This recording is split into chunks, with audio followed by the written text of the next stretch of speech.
Pak Sahril dan teman-teman ahli ortopedi Fatmawati. Ini luar biasa cepat sekali bisa selesainya ya, di atas ekspektasi saya. Jadi selamat buat teman-teman. Ini idenya sebenarnya dari Dr. Dante ya, kasih ide juga udah lama juga, 8 bulan baru sempat ke uruskan.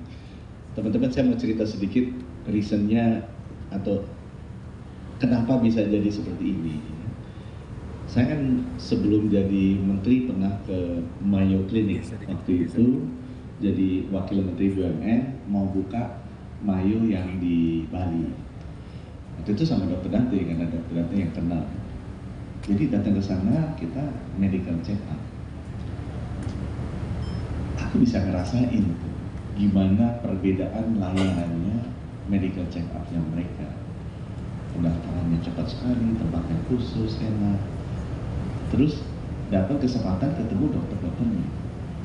Yang saya heran ya, dengan Mayo, itu dokter-dokternya semuanya melakukan clinical trial untuk obat-obatan dan alat-alat yang paling modern di dunia. Jadi kalau apa tuh, GE misalnya, mau bikin alat bedah atau alat deteksi diagnostik yang paling baru, pasti datangnya ke Mayo. Kalau misalnya MSD mau bikin obat kemoterapi yang paling baru, pasti datangnya ke Mayo. Jadi aku tanya, kok bisa begitu? Gitu kan? Aku tanya ke dokternya, dan by the way dokternya itu dari segala macam bangsa ya. Jadi dokternya itu nggak hanya dari orang Amerika aja, ada orang Turki, ada orang Brazil, ada apa-apa. Jadi ini menarik sekali rumah sakit ini. Jadi saya nanya ke dokter-dokternya, pertama, kamu kerja dibayarnya fix atau variable? Itu nomor satu. Mereka dibayarnya fix. Kerja di rumah sakit lain enggak? Enggak. Dapatnya cukup enggak? Lebih dari cukup. Terus kenapa orang-orang pada datang ke sini? Karena kita pasiennya banyak kan. Kita bukan institusi yang cari untung. Jadi Mayo is not for profit. Jadi semua uangnya dibalikin lagi. Nah cuma karena kita bukan untung, jadi banyak pasien se-Amerika sedunia datang ke sana semua. Karena saking banyaknya, valensinya banyak, dan sebagian malah disubsidi sama Mayo. Jadi semua perusahaan senang sekali clinical trial-nya di Mayo. Karena banyak pasiennya, beragam, complicated, nggak hanya orang kaya aja. Itu pengalaman saya yang saya dapat dari sana. Oh, jadi kalau rumah sakit mau maju in the frontier yang paling depan, bukan yang untungnya paling banyak, bukan yang bayarannya paling banyak, tapi termasuk pasiennya juga masih banyak dan beragam. Dan itu di semua rumah sakit vertikal ada sebenarnya. Nah itu satu ya yang aku masuk sana. Oh, belajarnya jadi sebenarnya ini keanekaragaman pasien, kebanyakan pasien itu penting juga buat kemajuan rumah sakit vertikal. Dan kalau dia not for profit, sebenarnya bagus. Nah itu yang membuat waktu saya di BUMN nggak cocok sama Mayo. Karena BUMN itu ngambil untung kan, ngambil dividen. Mayo itu nggak. Dividennya dibalikin lagi ke rumah sakitnya untuk dokternya, perawatnya, alatnya, dan lain sebagainya. Gitu kan. Kemudian yang kedua, pengalaman saya.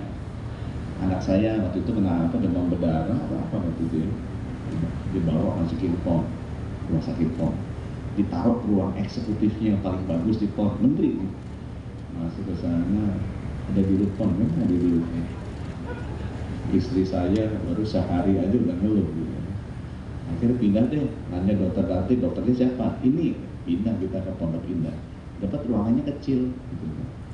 Nggak dikasih gratis juga gitu kan, cuma dokternya dikasih gratis. Lalu waktu ini kita mesti bayar juga, bayar mahalnya jauh gitu dibandingin dengan PON.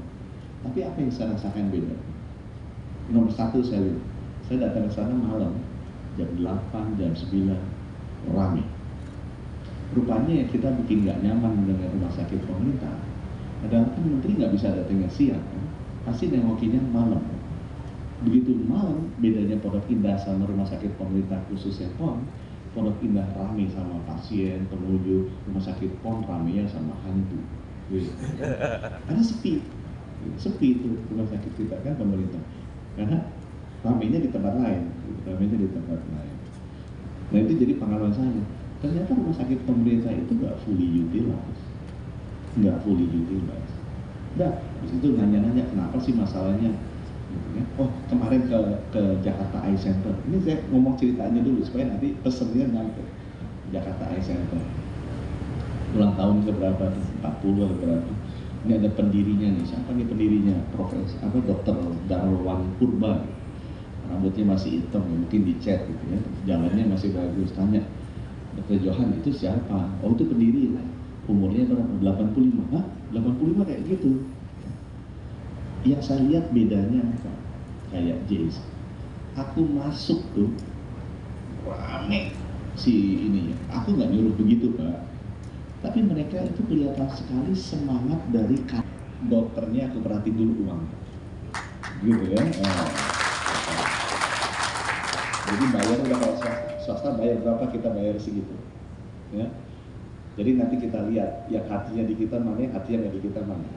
Gitu, ya. Nanti ada protes nggak? Yang protes ya nggak pernah kerja aja, yang dulu cuma numpang hidup aja gitu kan. Nanti kan kelihatan kan kalau dia kerja pasti dapatnya banyak. Oh kita bayar sama swasta. Malah yang ini pesennya dokter nanti bayarnya lebih. Nanti aku cek. Nanti bisik-bisik. Kan Pondok Indah semua kan ownernya aku kenal semua. Pondok Indah, Eka Hospital, ini Medistar, semuanya kan ownernya is one phone call away. Karena sebagai bagi kita kasih duit mereka kan. Jadi nggak mungkin mereka nggak cerita. Ya. Pasti mereka cerita. Kocek ya dokter-dokter saya kan aku bisa tanya ke mereka. Gitu kan. Jadi aku bilang dikasih berapa? Aku bilang Pak, saya kasihnya lebih dikit.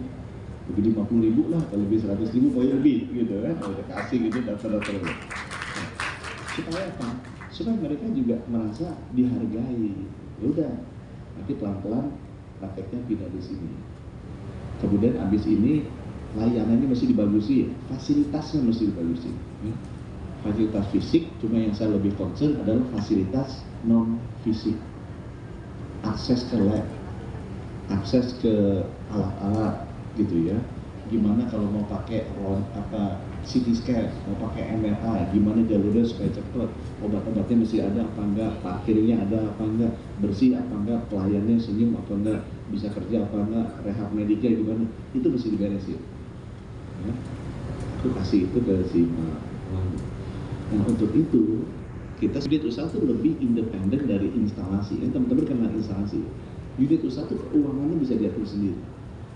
Dan saya bilang pengalaman dari dokter-dokter mata JEC yang kemudian dia kerja hasil yang banyak diambil sama dirutnya RSCM suruh bikin tempat parkir yang mangkrak gitu kan. Jadi mainan baru kan. Kalau dia sampai 20 miliar tuh aku masih biaskan 2 miliar. Kalau terus 2 miliar dia 10 bulan. Kalau tahun depan udah jadi nyampe 20 miliar, bulan depan dibeliin. Gitu ya. Beliin apa? Beliin robot buat knee. Gitu. Kalau akumulasi sampai 40 miliar, aku beliin robot buat spine. Belum ada tuh aku dengar. Nggak punya mainan kayak itu kan. Rumah sakit Eka, rumah sakit Pondok Indah nggak punya mainan itu. Betul kan senang ini senang mainan kayak PS2. Nggak ada PS4 nih. Gitu orang senang PS4. PS2 dia tinggalin. Gitu kan. Jadi aku balik nih Pak. Ini keuangannya mesti rapi. Balik dulu ke sini. Nggak usah disatu apa-apa. Nah ini challenge-nya aku. Sampai akumulasi 20 miliar, ini kan sebulan 2 miliar kan? Kasih robotik buat ini.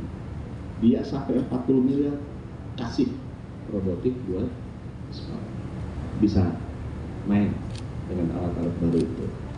Nah, coba ya aku bilang, terserah dokter-dokternya.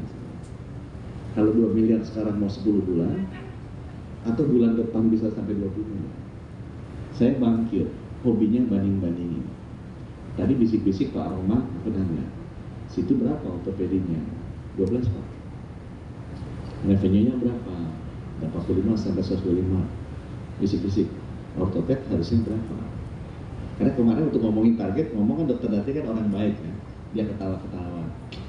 Ini Pak Menkesnya dikibulin sama dokter-dokter ortopedi karena targetnya katanya suruhnya 7 miliar sebulan gitu. Aku nggak dikibulin, aku kasih 4 duluan loh kalau dibalas ya. Karena aku juga nanya berapa sih ortoped rata-rata sebulan per ortoped, 0,5 miliar gitu kan.